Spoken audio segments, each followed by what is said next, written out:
my name is McNeil, Rabbi from another planet. Please like, share, and subscribe, and ring the little bell. Ring the little bell so you are notified when new videos drop. So we live in interesting times. I think that's really what because we live in interesting times. And you know, a good portal onto these interesting times is Doctor Who. Now, I'm a bit of a Doctor Who fan. You may well be aware. I'm a bit of a Doctor Who fan. I do like a bit of Doctor Who. But yeah, from my little vantage point in Doctor Who fandom, I'm seeing the insanity of the whole world as represented right here. So, the last couple of years, Doctor Who has been made by a gentleman called Chris Chibnall, and played by a lady called Jodie Whittaker. So there are fans of this era, as there are fans of any era. But it seems to be the most vocal fans of this era, the ones who like scream the most, are massive racists. They're like just massive, terrible racists. Which, yeah, not really a good thing. But at the same time, weirdly, they call everybody else massive racists instead. Go figure. Strange things going on, but that's just the way it is. So anyway, Chris Chibnall, who I think is also one of the massive racists, forgot the labyrinthine logic of their bigotry, and he went and cast somebody who had the wrong skin color, right? And I wish I was making this up. He cast somebody with the wrong skin color, wrong sexual orientation, wrong gender. Is this like 1952? No, it's 2021, and we're still in the same place. And he received the ire, the complete ire from his fans. And I just want to say, if you're a fan of Jodie Whittaker, the Jodie Whittaker era, and you don't mind somebody's skin color, or you're okay with people or different genders or different outlooks, if you're okay with it, God bless you. Good for you. I'm glad you're enjoying it. I really am. I'm glad you're enjoying it. But it just seems to be the ones that I hear from most are massive racists. So anyway, Chris Chibnall then went to I think Radio Times to say, could you do something to pacify these this team of racists that are going to try and counsel me right now, because he's a bit scared of the mob, because yeah, it's the thing, the mob will always turn on you, which is hopefully that's what's happening, but I think they're going to need a few more offensive than that to really have the mob eat their own, which is again what they want to do. Before we get into it, can I ask you guys, can you hit the like button? That'd be freaking awesome. We all like to be liked. Can you hit the like button? That's great. Can you hit the share button? Share me around, baby. Pass me around. I'm happy. Yeah, I'm happy to go anywhere. I go anyway, baby. I don't think you should deprive people of a bit of rabbinic love. That is Sela Betkin. But mostly hit that subscribe button. Hit the subscribe button. I'm getting close to 2,800 subscribers. If you can help me out, that'll be great. If you subscribe, please make sure you're still subscribed. YouTube does like to whip the odd subscriber off me. I'm about 20, 30 away. If you can do that, that'd be freaking awesome. And also, if you can go and help out any other YouTuber and subscribe to them, us independent voices really need your help and support to stay on the platform. I think that's really the bottom line. So if you can do that, thank you very much. And also, yeah, again, do it for any other YouTuber you can, that you like, obviously. And comment is always great. It shows interaction, which I found out from the comments. Actually, shows interaction, which helps the algorithm promote the channel. So thank you very much for all that. If you do, of course, subscribe, you can enter my weekly competitions.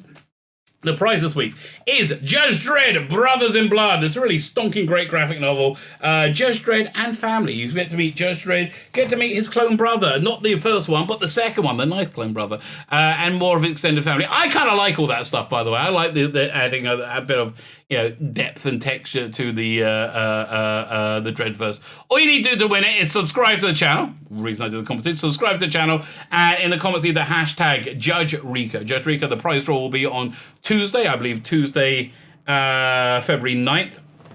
And there's no new competition next week, because on the 13th, Saturday, February 13th, I'm launching my Indiegogo. These two freaking awesome graphic novels, and we're doing a ton of prize giveaways on launch night. So go click the link in the video notes, add your email address to the sign up list, Again, there's going to be doorbuster bargains, which you're going to know about first if you're on the email list. Or you're going to get the inside track on to get prizes and see what the prizes are as well. If you add your email address to the list, obviously everything's confidential. We're not going to share. I don't think I have the ability to. I think it's more like Indiegogo does. If you add your email address to the sign up list, you get one of these four over here. These four highly tasteful art cards.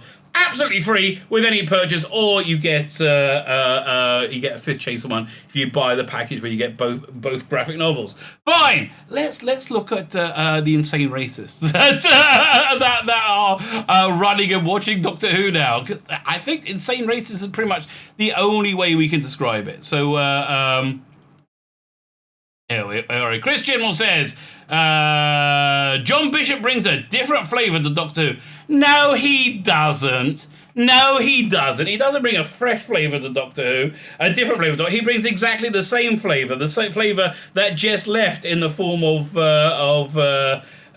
what's his name, Gray and Bradley Walsh, right? He brings the identical flavour to that, and you did kind of do a painting by numbers skin color casting. You had we had the white one, we had the white woman, we had the Asian woman, we got the black guy, and now we need a white guy, also side diverse. So now the black guy and the white guy left, so they go like, well, I guess we can live with that. The black guy, really? Who needs him? Let's just bring another white guy in because he's the only one that anybody ever really liked in the show anyway. And so they brought in much like Bradley Walsh, a general performer, like John Bishop. Sadly, however, John Bishop is cursed at having a skin color they find intolerable, and a gender they find intolerable, and a sexuality they find intolerable. Again, this is not 1952. This is 2021. It's crazy, but that's where we are. The comedian and actor. So this is kind of a puff piece on Radio Times. It's taken from Doctor Who magazine. I was like, in it says he spoke to Doctor Who magazine, and I just did a review of Doctor Who magazine last week. I couldn't find any mention of him. Finally, I found it in Gallifreyan Guardian, the news section. It's like 2-line quote saying, "Oh yeah, we hired John Bishop." Yeah, well, you're going to see it here, and they spun a whole piece out of this, in my opinion, to pacify the racists that support the show, right? The insane, crazy racists. The comedian and actor takes on the role of companion Dan alongside Jodie Whittaker and Mandip Gill in the next series. So I can see them being a bit upset because Yaz's character clearly wants to do a bit of scissoring with the Doctor, and as they only appear to have one room in the TARDIS now, one kind of garish nightclub look. Ugh. Awful. What they're going to say? Dan, can you stand behind this weird, glowy, crystalline pillar for a bit and don't? If you hear the sound of I don't know, 2 raw chickens being slapped together repeatedly, don't come and look. Okay. If you hear the sound of it sounds like somebody's got a boot stuck in a bucket of mud. Don't come and look. Just keep looking over there. Is that what you're going to do? So they're upset about that. Doctor Who showrunner Chris Chibnall has praised comedian and actor John Bishop for not turning him down, really. He said yes! For bringing a different flavour and a different humour in his role as companion Dan in Series 13 of the British Sci-Fi Show. They used to say the hit British Sci-Fi Show. Not so much anymore, do they? Bishop was unveiled in the teaser trailer at the end of New Year's special. Revolution of the Daleks on January 1st, and according to the BBC, his character will become embroiled in the Doctor's adventures in the now filming Series 13. Well, that's what it's like saying, yeah, that's what a companion does, right? Or one the fam. Do they not have a companion? Is he not a fam anymore? Are they back to companions again? Oh, wow, that didn't last long. Thank God for that. Well, quickly learn there's more to the universes than he could ever believe. Again, Doctor Who companion. You're not breaking new ground on this one. Explaining why he cast Bishop in the new series, Chibnall told Doctor Who magazine it's something that wasn't a feature. Again, 2 lines in the Gallifreyan Guardian news section. I always keep my eye out for performers who are loved, because performers that are loved, if I put them in my dross, they may lift it up and get you to watch it. And if I don't put performance you love in it, this is just garbage that no one's going to watch, right? So, I got to give you a fighting chance. And I love the way he kind of like talks about himself like he's an important person in media. Listen, Russell T Davies is, because he's a man full of talent. You're not. In fact, if you have any form of career post Doctor Who, it's a massive indictment to the entertainment industry because you've just failed so incredibly hard, right? So incredibly hard. I have to say, even though for the BBC you've done actually okay, but given the whole BBC is failing, Doctor Who's not doing very good, right? I've always got my eye out for performance that I loved and wondering how good they might be as actors. Wondering how people are as good as actors doesn't seem to be a top priority of the current production team, right? Doesn't seem to be saying that they go, we better get good actors in because we need some good No. Have you seen Jodie Whittaker's performance? It's awful, right? As is Mandip Gill. Tulsin Cole as Ryan, maybe. He didn't really do it. I'm going to sit my thumb now. I think I'm going to go. Actors. There's such a great history of performers who start as comedians, transition into becoming terrific actors. Yeah, again, not saying anything here. Best example being Robbie. The best example you can think of. Best example you can think of being Robbie Coltrane in Cracker. What about Eddie Izzard, maybe? Great actor, Robin Williams. There's a few of them out there. John Sumney, I've kept my beady eye on for years. Oh, that's a bit kinky. Keep your beady eye to yourself, you little pervert. He's quietly built up a body work for himself through working with people like Jimmy McGovern and Ken Loach, and now is about to destroy his career. While also doing a dozen other things like stand-up, autobiography, interview podcasts, and travel documentaries. Criminal revealed that Bishop was still required to audition for the role, a rigorous process that he engaged with humbly. Okay, he had to audition. Fine. As ever on Doctor Who, we put him through a rigorous multi-session audition process. I want to see the Jodie Whittaker audition tapes, don't you? I really want to see those auditions, because if she's useless now, which she's had 3 years, 22 seasons with the role. And she's really useless. She's absolutely... What was she like when she really didn't know anything? Like, was she better, maybe? I'd love to see those auditions. I might even buy a Blu-ray or a DVD to see those audition tapes. That's how much I would like to see. Oh, God, maybe I wouldn't. I don't know. The Broadchurch creator... better put Broadchurch in there, because everything else he's done is garbage. Continue. John and his character bring a different flavour and a different human to show. We're loving him in the rushes and having him as part of the production. So that was it. That's the entirety of his, his media spin, or approach on a new actor, a new famous actor coming to the show. Listen, look, it's a basic truism. If you love something, you can't stop talking about it. I love Doctor Who. I can't stop talking about it. I love my comic books, right? I'm going to put up that overlay again because I love them now. I love my comic books, right? And I will talk about them non-bloody stop. Russell T Davies loved Doctor Who. He loved Doctor Who, and you couldn't stop him talking about it. You couldn't stop him doing production notes. You just couldn't stop him doing it. I will talk about things I love till the cows come out. Till I will keep going, right? I will go till I pass out. Chibnall doesn't want to talk about Doctor Who because Chibnall isn't really that interested in Doctor Who because he doesn't love it. He I don't even know what. I wish I knew what's inside his twisted, weird head. Speaking about the new series and Dan's part of the show, Chibnall previously announced it's time for a new chapter of Doctor Who, and it starts with a man called Dan. Oh, we had to keep his secret. This one a secret for a long time. Okay, this worked if it was Russell T Davies doing it because people were interested and they had to fight to keep secrets. Nobody cares. Nobody really cares. Anyway, it really is. That's the tragic truth. Starts a man called Dan. He's been for a long time. Our conversation started with John even before the pandemic hit. Yeah, because it takes you forever to do anything. Our character Dan was built for him, even though he auditioned for the role. We actually made it for him, and it's a joy to have him aboard the TARDIS. So You think, well, that's very good. Nothing wrong there. Nothing anybody could really be upset about with that. Guess again, au contraire, because the fans of this era, the fans they are attracted are massive racists, right? They're massive racists who are consumed with massive amounts of racism. I think that's fair to say. So this is what he was responding to, this him being attacked on Twitter, which, Twitter isn't real, of course. But, it's the thing. It starts over here, I think. We can start with this one. If you ever talk to racists, right, like real genuine, real racists, and you go through their logic, it's fascinating. It's absolutely fascinating. I used to watch, listen to Howard Stern, 20 years ago when it was good, but it was before it was on satellite, right? And he used to have this guy on all the time, Daniel Carver, who was like a grand dragon in the KKK, or and again, it's just fascinating hearing their worldview, because it's so convoluted.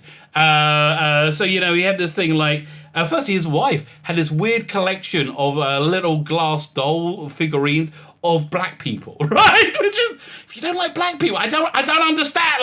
Okay, that's just weird. But racists normally are fascinated by black people, aren't they? They can't stop doing blackface and things like that. They just, I don't know. To me, black people just look like people. Okay, it doesn't. I know that's kind of a radical concept, but they seem like people to me. I don't see anything, that crazy about them. But secondly, then if you got into his real philosophy, and it was fascinating. It really was fascinating. He had this thing where he said, the darker your skin color was, the closer you are to Satan, right? The closer you are to Satan. So Howard Stern said, but what about Jews? Jews are often white, and you hate Jews. And he goes, that's why the Jews are the worst. Right? Okay, what? What's going on? And he said, no, because they hide their satanic allegiance by appearing like, normal people. It's like, what a crazy way of looking at the world, right? What a crazy way of looking at the world. Hold my beer, says Twitter, right? We see exactly the same racism here. So there's got some... So people started freaking out on Twitter, right? Because they hired this guy who was a white man. Oh no, a white heterosexual man, which made them crazy. So somebody replied to one of these racist comments. They said, exactly, and God forbid somebody made these kinds of comments about someone who is, say, a black gay man. There'll be absolute uproar. But when you're white and straight, you're apparently fair game for unprovoked abuse. Yeah, I bet you that's really what I've seen online, right? So now we get the our moment of zen. A moment of zen for one of these crazy. But I got to thank Noel from the TARDIS Zone. Please go to the TARDIS Zone and sub to his channel. He's been offline for a little bit because of a very disingenuous copyright strike. Like very disingenuous copyright strike. I think he should be coming back online this week. I hope he is. He's got a backup channel, The Irish Geek. So this is all from his Twitter feed. Thank you very much. He's already blurred out the people's names, so I don't have to. Actually, I'm not sure I would, but I blurred it out. I think it's better that they are blurred out. Right, so thank you. Go over there and please subscribe to his channel. Subscribe to both the channel. He's a great guy. He's a great guy. He's a great commentator. He has great channels. I can't plug him strongly enough. So then we have Little Miss Crazy comes over. I assume Miss. Did I just assume her gender? Yeah. I think you need to educate yourself on what qualifies as abuse.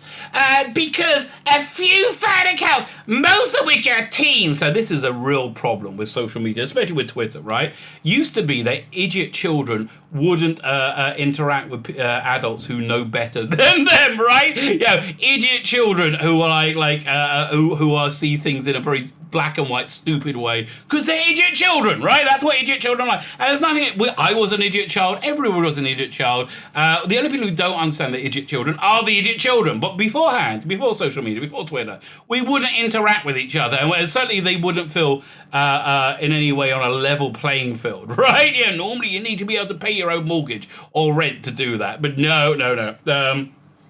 So yes, they are teens. Maybe they should shut up, right? Simply saying they are sick of seeing basic white men.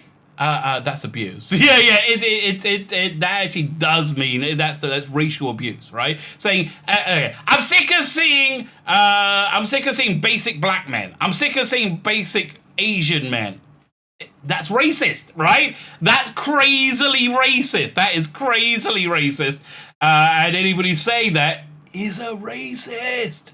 Or as I like to call it, Jodie Whittaker fan. Anyway, being unnecessarily added to the cast is definitely not abuse. So that 12-year-old told him. Yeah, no, it's abusive racism. That's I don't think there's any other way of describing it.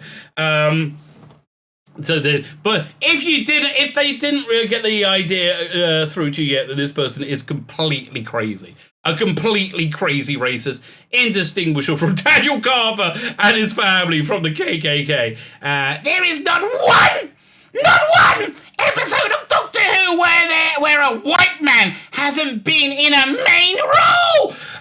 Yeah, you're saying it like it's bad. Like, so what? It's like, okay, up until the last couple of years, where they very much tried to, it wasn't an attempt. They didn't want to just experiment in changing the gender of the Doctor. They wanted to change the orientation of the show. They wanted to appeal primarily to little girls as opposed to little boys. And little boys should just lump it and I like it anyway, right? Otherwise, they're racist. I think that's their crazy worldview, because they're crazy. These people, absolutely crazy.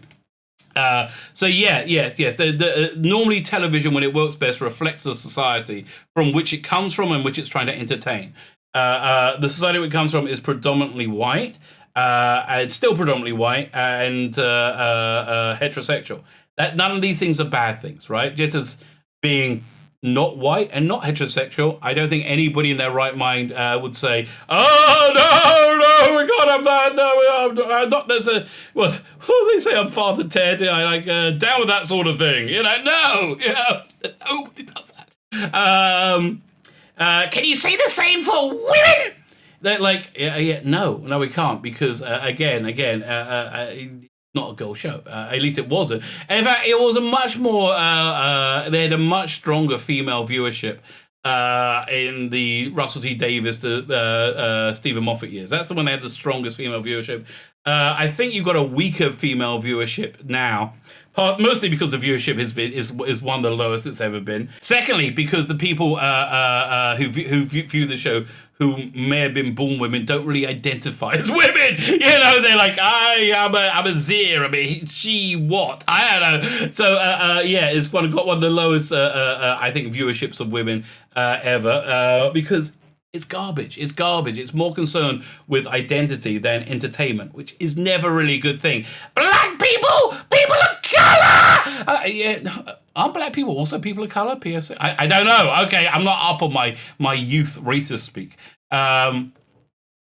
Literally anyone who isn't a cishet. A cishet means a comfortable in skin, which shouldn't be an insult, right? It shouldn't be an insult if you're not crazy. It shouldn't be an insult. A cishet, heterosexual. So the vast majority of people, I think over 98% of the population is heterosexual. It might be 90. It might be kind of crazy. I think it's like a huge percent. Yeah, and again, why is it a bad thing to be comfortable in your skin, heterosexual? Right? I understand that. There are people, and I'm going to teach you a Jewish word, nebuch, who aren't doing very well, who aren't comfortable in their own skin, and are also not heterosexual. I'm sorry for them, but why be mad at people who don't feel that way? Because you're a racist, baby. That's why. Anytime you get stumped, you just go back to go, oh yeah, they're racist, right? They're racist. No, you can't, because this show's been dominated by white men since forever. Sounds like it's not for you. Okay? Sounds like it's not for you. People are upset that we're not getting an all-female TARDIS team. Why? Again, why? Again, how's it worked out for Star Trek Discovery? They're having an all-female British crew next year, but they had a mostly female crew. It hasn't gone down that well. Not because of it, it's because it's a mostly female crew. It's because it's garbage, hiding behind the identity-driven casting of a mostly female crew, right? So once they've done that, they don't need to do good TV, because they've done everything they need to do. in my opinion. And Dan is being played by an actor who has made harmful jokes. Can you demonstrate the harm? Right? Do you know what harm means? Can you demonstrate the harm? Harmful jokes about lesbians. I think I've done that in this video. And women. Oh yeah, I've definitely done that in this video. And it's never once apologized. Oh yeah, me either. I'm not apologizing for them. And you have the audacity to gaslight those very same people. F you. So, you're crazy. You're a crazy racist, right? You are a crazy racist. So somebody's, again, a voice of reason comes along and says, look, Doctor Who has always had white men, white women, black men, black women, and everything in between. Yeah, it has, hasn't it? Hasn't really been that bad for it. It's called diversity, but I guess for you, that's just a one-way street. And yeah, this is just a ongoing truism, right? Everything is based around allegiances, right? Everything is just based around allegiances. If somebody aligns with you, right? If you're on the same, and they will turn on you if they don't in a second. Like that's what they're doing the Christian. They align with you. They will let anything go. Everything's fine, and you're the greatest person ever. And if you do exactly the same thing, but you're not aligned with you, right? If you have a different political outlook, but you do exactly the same thing. Exactly, they grab their pearls, they scream, they call you the worst things in the world, right? Because, have a level playing field, right? And then you would have some credibility. But you don't really need credibility when you control, social media and the media. Where there's like a complete, social media, big tech, and government are all work completely in lockstep together, at least in America now. So, like with no checks and balances whatsoever. You don't need to be honest. You don't need to, it doesn't matter. It doesn't, which is basically where we are. It's called, a white cis-het man isn't diverse in any way. Well, what do you mean? That means you're saying that if somebody's white, comfortable in their skin, and heterosexual, you don't think they're human? Because surely being part of the human race makes you a part of the diversity of the human race. I think that's where they look. White cishet men are literally the default norm. Yes, they're the default norm in reality as well. And again, so what? Because they're the default norm. Does that mean if you're not a white cishet man, there's something wrong with you? Is that what you're saying? Because that sounds a bit bigoted to me, doesn't it? I don't think that's the way you want to go with it. It shouldn't be that way, but it is. And to ignore the actual dynamics of the situation is silly. IMO. Okay, well, you would know about silly, wouldn't you? Yes, I'm sure John and his family are currently crying their eyes out at some fan accounts calling him a cishet white man. It doesn't matter if he's not upset, right? They look. There's a concept in Judaism called lashon hara, which is speaking negatively about other people. Saying, if you can get a handle on not doing, it'll blow your mind, right? Way to really tackle that, by the way, is do it for an hour a day. Do it for an hour a day. Say, I will not speak negatively about anybody for that hour. And it's surprising how hard that is, how used we are to it. So so it doesn't matter that he's not upset. It's like if somebody calls a black person the N-word and he's like, well, you're a loser, and he's not upset, right? You're still the racist, right? You still are the racist. He's still not the bad person. You still are. And what about all the lesbians that have been hurt by his vile jokes? How have they been hurt?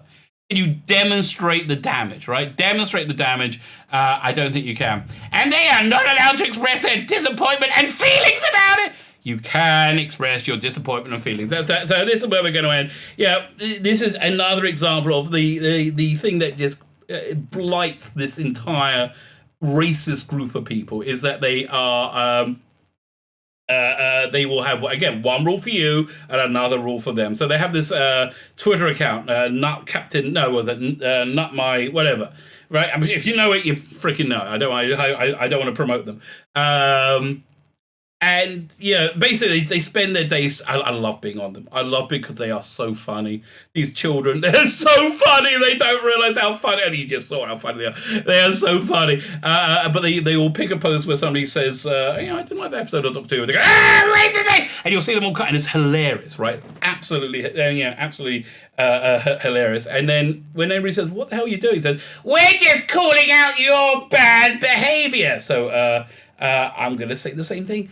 We're just calling out your bad behaviour because you are racist. You are racist, you are bigots, you are the antithesis, I think, of everything that Doctor Who has ever represented, which I think goes some way to explaining why you're such big fans of the current era. My name is Sheila Beckin, the Rabbi from another planet. Please like, share, and subscribe, and ring the little bell. Ring the little bell so you're notified when new videos drop.